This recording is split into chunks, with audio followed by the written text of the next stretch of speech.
24 mars 1975. Un boxeur américain, Chuck Wepner, monte devant 15 000 personnes sur le ring de Cleveland.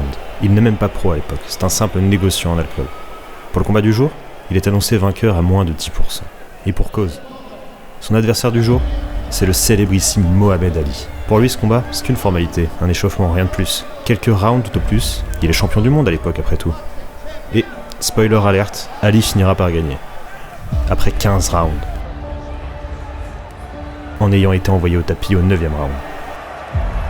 Parce que ce bon vieux Chuck, il sort la performance de sa carrière. C'est le David contre Goliath, l'outsider contre la superstar. Et derrière sa télé, un jeune acteur assiste avec passion à ce combat inspirant. Un acteur qui n'est presque personne à l'époque, et qui va tenter d'adapter cette histoire au cinéma. Et c'est presque une métaphore en y pensant, parce que cet acteur inconnu, il s'attaque à la colossale industrie du cinéma. Et son nom, on doit vous dire un truc, c'est Sylvester Stallone. Et ce film, c'est...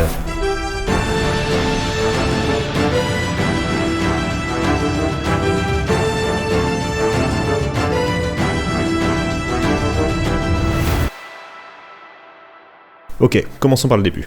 À cette époque, Stallone bossait sur l'écriture d'un roman qui doit être adapté au cinéma mais dont il a vendu le scénario $500 pour pouvoir payer son loyer. Ce film, c'est Paradise Alley. Ça ne te dit rien ? Ouais, c'est normal. Mais c'est le point d'accroche de Stallone avec une équipe de production qui justement commence à en avoir marre du propriétaire du scénario. C'est à ce timing précis que Stallone leur parle d'une histoire, d'un petit boxeur qui affronte un champion.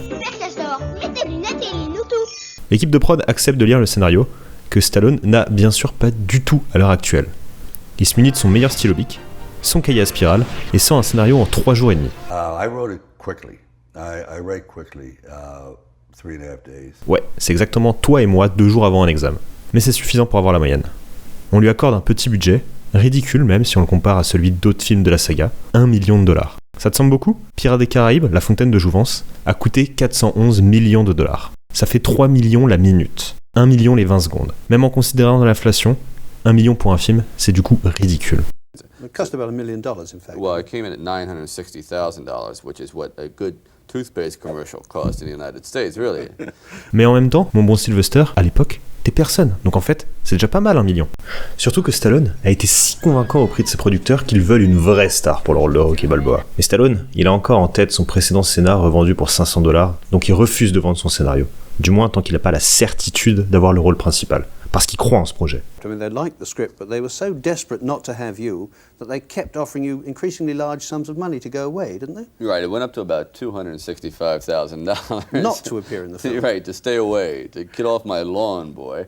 I knew that after the money was gone, I would become very bitter for having sold out, because my one love was to at least fail on my own terms. Et il faut comprendre qu'à ce moment précis, c'est loin d'être une décision facile que prend Stallone. Sa carrière est littéralement au point mort. Frein à main relevé, enlisé jusqu'au joint de culasse. Ok, je connais rien du tout en automobile, mais il refuse la coquette somme de $350 000 pour son script, et sera finalement payé au minimum syndical pendant tout le tournage, tout en continuant de bosser gratuitement sur son scénario. Cette photo peut t'aider à saisir à quel point il all-in avec Rocky. Sur cette photo de 1971, donc avant le tournage de Rocky, c'est Stallone avec son fameux cahier à spirale et Butkus, son chiot tout mignon, dans son appartement plein de cafards, au-dessus d'un arrêt de métro, l'archétype de l'appart miteux qui a une odeur et qu'on te louerait en utilisant des mots magiques comme charme de l'ancien ou atypique. Des années après cette photo, lorsque c'est devenu encore plus galère pour Stallone, il a dû vendre Butkus pour $40 devant un 7-Eleven pour s'acheter de quoi manger. Mais heureusement, l'histoire Stallone-Butkus ne s'arrête pas là. Un film à $1 million donc. Comment on tourne un film à ce prix-là du coup ? On le tourne avec un ingrédient magique qu'on appelle le système B.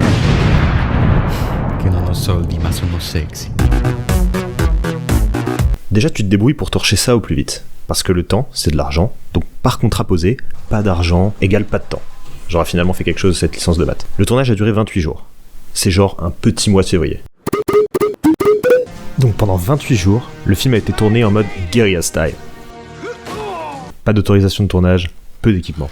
Et ça se voit un peu pour les scènes extérieures. Le regard des gens est tout ce qu'il y a de plus naturel quand tu vois un gars avec une caméra qui court dans la foule. Des réactions sincères et authentiques, plutôt que des mauvais figurants. Ça donne un rendu que j'aime bien perso. Avec des petites surprises, par exemple l'orange qu'on lui envoie là, c'était pas du tout prévu, et on trouve ça dans la version finale du film. D'ailleurs, les habitants de Philadelphie, la ville de tournage, ils y sont pour beaucoup dans ce film. Je te le montre avec un exemple. Mais du coup, petite mise en situation. Mickey, là, demande à Rocky s'il peut l'entraîner. Mais Rocky lui en veut, parce qu'il n'était pas là au moment où il avait le plus besoin de lui. Mickey le supplie mais rien à faire, donc il quitte l'appartement de Rocky en silence, pendant que ce dernier lui hurle dessus. Il sort dehors dans cette ville de Philly glaciale, silencieuse, triste, morose, pour finalement mettre sa rancune de côté, changer d'avis et accepter la proposition de Mickey. Si la ville de Philadelphie elle est aussi triste à ce moment-là, c'est parce que le sol, trempé par la pluie, renvoie les lueurs fluettes des éclairages et crée cette atmosphère si particulière. Mais ça, c'est grâce aux habitants du quartier, qui bénévolement, armés de seaux d'eau, en 2 mots, trempaient la rue. Pas de coûteux camions-citernes comme ce serait normalement le cas dans d'autres films. Vraiment le seau de la serpillière qui est sous l'évier le reste de la semaine. C'est de ce niveau de débrouillardise dont je te parle. Mais si pour économiser de l'argent, une partie de l'équipe technique est composée des voisins du coin, tu te doutes bien que les figurants, ce sont pas des gars à qui on a fait passer un casting non plus. Ça, le gars à la cloche, c'est le père de Stallone par exemple. Le chanteur de quartier, son petit frère.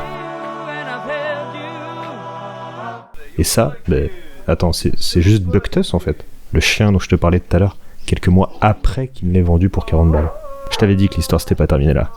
Tu l'as compris, Stallone il a finalement eu le rôle principal, donc il a fini par revendre le scénario. Et pour un petit paquet d'oseille. Cette photo que je t'ai montrée tout à l'heure, c'est Stallone lui-même qui l'a publiée en 2017 sur son compte Instagram. Ce même chien, avec le succès de Rocky, il l'a racheté. Et pour la coquette somme de 15 000 $, en disant d'ailleurs qu'il avait valu chaque centime de cette somme. Tu vois où je veux en venir ? La morale de cette histoire, c'est que c'est facile d'escroquer des gens dans le besoin en profitant de leur succès ensuite. Ça ou une morale sur la loyauté de Stallone, le sacrifice, l'amitié entre un homme et son animal de compagnie. Choisis celle que tu préfères. Et retournement de situation dans le retournement de situation, le gars qui a investi dans Buck-Tuss comme dans le Bitcoin, c'est, roulement de tambour, ce bon vieux Mike, ou Mickey, qui a visiblement mal pris le fait de se faire engueuler tout à l'heure. J'arrête pas de te le répéter, c'est un tout petit tournage tout ça. Et c'est au travers de tous ces petits détails qu'on se rend compte que c'est pour ça que Rocky sonne juste. Des gens, dans la même merde, qui tentent de produire ce qu'ils peuvent faire de mieux avec les moyens qui leur sont donnés. C'est applicable autant à Rocky qu'à Stallone cette phrase. Et pour ceux qui l'ont pas vu, je sais que Rocky souffre un peu de son image de mec bourrin. Son rôle dans Rambo, les Expendables, d'accord, tout ça aide pas. Et bien sûr qu'il a pas fait que des chefs-d'œuvre. Par exemple, et ça fait depuis le début de la vidéo que je veux le caler, Stop or My Mom Will Shoot You, qui est une sorte de comédie tellement ratée que la sauce prend tellement c'est nanardesque. Et pour preuve, quelques secondes du film.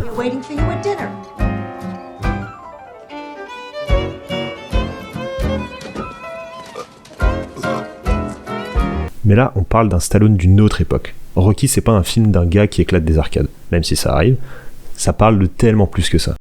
Les doutes et les angoisses du personnage de Rocky Balboa ne sont pas seulement applicables à la boxe, pas même juste au sport de manière générale, non. L'histoire de Rocky, elle est universelle.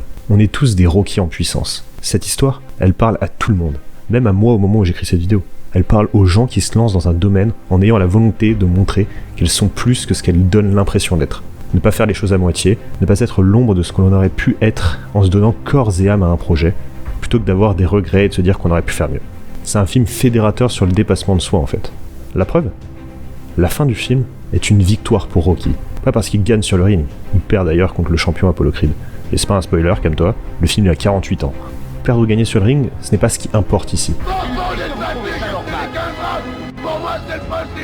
Et c'est tout ce qui importe. Se battre contre soi-même, pour soi-même.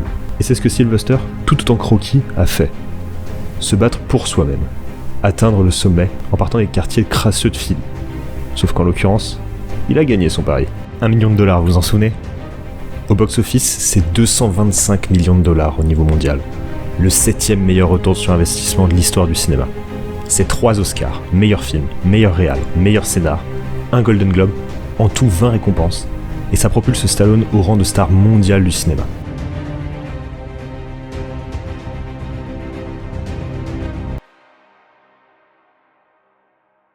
Et évidemment, le succès du film, il est pas mal dû au fait qu'il fonctionne avec la mentalité de l'American Dream, à une période économique complexe aux US, avec un perso de la classe moyenne, auquel il est facile de s'identifier. Et c'est une recette que la saga a d'ailleurs conservée. Par exemple, Rocky IV, c'est toute la propagande manichéenne pendant la guerre froide. Creed, c'est un Rocky où le boxeur peut, à l'instar du président dans les années 2000 aux États-Unis, être afro-américain. Chaque film est en quelque sorte un instantané de sa période. Et moi, à des cours d'histoire comme ça, je desserre ma ceinture et j'en reprends comme si c'était un buffet à volonté. Offert par Stallone. Elle est loin à l'époque du 7-Eleven. L'époque où il se voyait recaler à chaque audition qu'il passait. Depuis, il a fini par refuser 3 films à Tarantino. Parce que la réussite de quelqu'un, ça se mesure pas à ses victoires, mais au nombre de fois qu'il s'est relevé après avoir échoué. Ou comme le dirait encore mieux Sly, But it ain't about how hard you hit. It's about how hard you can get hit and keep moving forward. How much you can take and keep moving forward. And to all the Rockies in the world, I love you.